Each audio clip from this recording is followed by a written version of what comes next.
The Lorax by Dr. Seuss.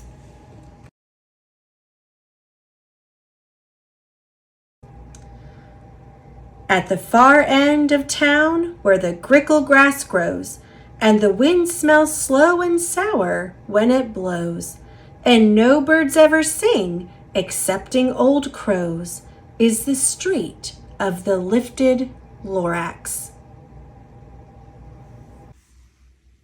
And deep in the grickle grass, some people say, if you look deep enough, you can still see today where the Lorax once stood, just as long as it could, before somebody lifted the Lorax away. What was the Lorax? And why was it there? And why was it lifted and taken somewhere? From the far end of town where the grickle grass grows, the old Once-ler still lives here. Ask him. He knows. You won't see the Once-ler. Don't knock at his door. He stays in his lurkum on top of his store. He lurks in his lurkum, cold under the roof, where he makes his own clothes out of myth-muffered moof. And on special dank midnights in August he peeks out of the shutters, and sometimes he speaks and tells how the Lorax was lifted away. He'll tell you, perhaps, if you're willing to pay.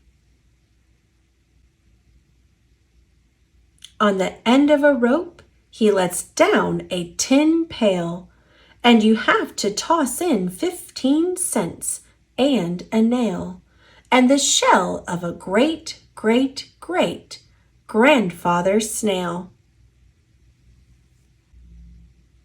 Then he pulls up the pail, makes a most careful count to see if you've paid him the proper amount. Then he hides what you paid him away in his snub, his secret strange hole in his grovulous glove. Then he grunts, I will call you by whisper-ma-phone, for the secrets I tell are for your ears alone. Slup! Down slups the whisper-ma-phone to your ear, and the old Once-ler's whispers are not very clear, since they have come down through a snurgly hose, and he sounds as if he had smallish bees up his nose. Now I tell you, he says, with his teeth sounding gray, how the Lorax got lifted and taken away. It all started way back, such a long, long time back. Way back in the days when the grass was still green and the pond was still wet and the clouds were still clean and the song of the swanny swans rang out in space, one morning I came to this glorious place. And I first saw the trees, the Truffula Trees, the bright-colored tufts of the Truffula Trees, mile after mile in the fresh morning breeze.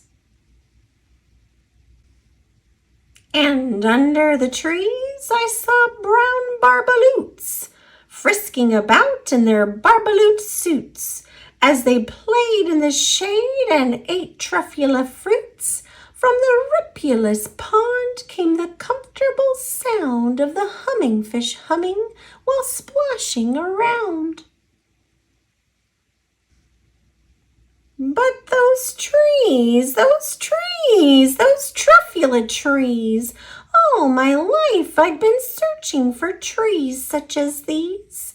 The touch of their tufts was much softer than silk, and they had the sweet smell of fresh butterfly milk. I felt a great leaping of joy in my heart. I knew just what I'd do. I unloaded my cart. In no time at all, I had built a small shop. Then I chopped down a truffula tree with one chop, and with great skillful skill and with great speedy speed, I took the soft tuft and I knitted a thneed. The instant I'd finished, I heard a gazump. I looked. I saw something pop out of the stump of the tree I'd chopped down. It was sort of a man. Describe him? That's hard. I don't know if I can. He was shortish and oldish and brownish and mossy, and he spoke with a voice that was sharpish and bossy. "Mister," he said with a sawdusty sneeze, "I am the Lorax. I speak for the trees. I speak for the trees have no tongues, and I'm asking you, sir, at the top of my lungs." He was very upset as he shouted and puffed. "What's that thing you've made out of my truffula tuft?" "Look, Lorax," I said, "there's no cause for alarm. I chopped just one tree. I am doing no harm. I'm being quite useful. This thing is a thneed. A thneed's a fine something that all people need. It's a shirt, it's a sock, it's a glove, it's a hat, but has other uses. Yes, far beyond that. You can use it for carpets, for pillows, for sheets, or curtains, or covers for bicycle seats." The Lorax said, "Sir, you are crazy with greed. There is no one on earth who would buy that fool Thneed." But the very next minute I proved he was wrong, for just at that minute a chap came along, and he thought that the Thneed I had knitted was great. He happily bought it for $3.98. I laughed at the Lorax. "You poor, stupid guy. You can never tell what some people will buy." "I repeat," cried the Lorax, "I speak for the trees." "I'm busy," I told him. "Shut up, if you please." I rushed across the room in no time at all. But a radio phone, I put in a quick call. I called my brothers and uncles and aunts, and I said, "Listen here. Here's a wonderful chance for the whole Once-ler family to get mighty rich. Get over here fast. Take the road to North Nitch. Turn left at Weehawken. Sharp right at South Stitch." And in no time at all, in the factory I built, the whole Once-ler family was working full tilt. We were all knitting thneeds, just as busy as bees, to the sound of the chopping of Truffula trees. Then, oh, baby, oh, how my business did grow. Now chopping one tree at a time was too slow. So I quickly invented my super axe hacker, which whacked off 4 Truffula trees at one smacker. We were making thneeds 4 times as fast as before, and that Lorax, he didn't show up anymore. But the next week he knocked on my new office door. He snapped, "I'm the Lorax who speaks for the trees, which you seem to be chopping as fast as you please. But I'm also in charge of the brown barbaloots who played in the shade in their barbaloot suits and happily lived eating truffula fruits.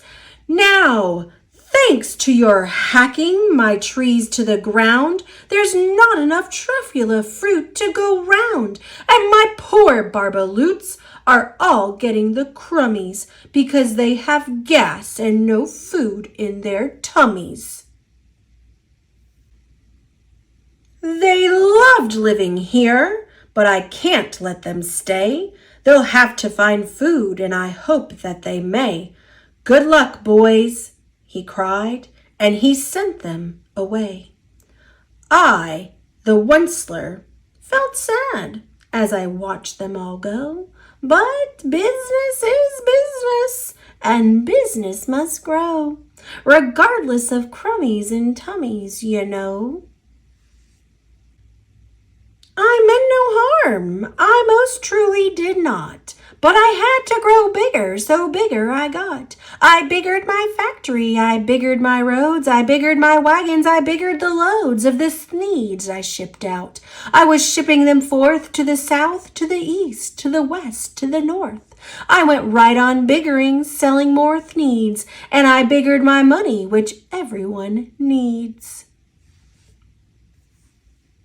Then again he came back. I was fixing some pipes when that old nuisance Lorax came back with more gripes.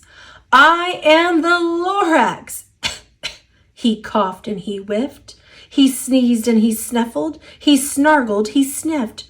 Once-ler, he cried with a crufulous croak. Once-ler, you're making such smogulous smoke. My poor swammy swams, why they can't sing a note. No one can sing who has smog in his throat. And so, said the Lorax, please pardon my cough. They cannot live here, so I'm sending them off. Where will they go? I don't hopefully know. They may have to fly for a month or a year to escape from the smog you've smogged up around here. What's more, snapped the Lorax, his dander was up. Let me say a few words about gluppity-glup. Your machinery chugs on day and night without stop, making gluppity-glup and sloppity-slop. And what do you do with this leftover goo? I'll show you, you dirty old Once-ler man, you. You're glumping the pond where the humming fish hummed. No more can they hum, for their gills are all gummed. So I'm sending them off.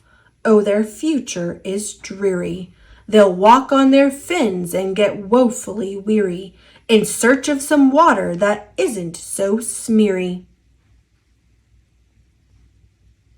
And then I got mad. I got terribly mad. I yelled at the Lorax. Now listen here, Dad. All you do is yap and say bad, bad, bad, bad. Well, I have my rights, sir, and I'm telling you, I intend to go on doing just what I do. And for your information, you Lorax, I'm figuring I'm biggering and biggering and biggering and biggering, turning more Truffula Trees into Thneeds, which everyone needs. And at that very moment, we heard a loud whack. From outside in the fields came a sickening smack of an axe on a tree. Then we heard the tree fall, the very last Truffula tree of them all.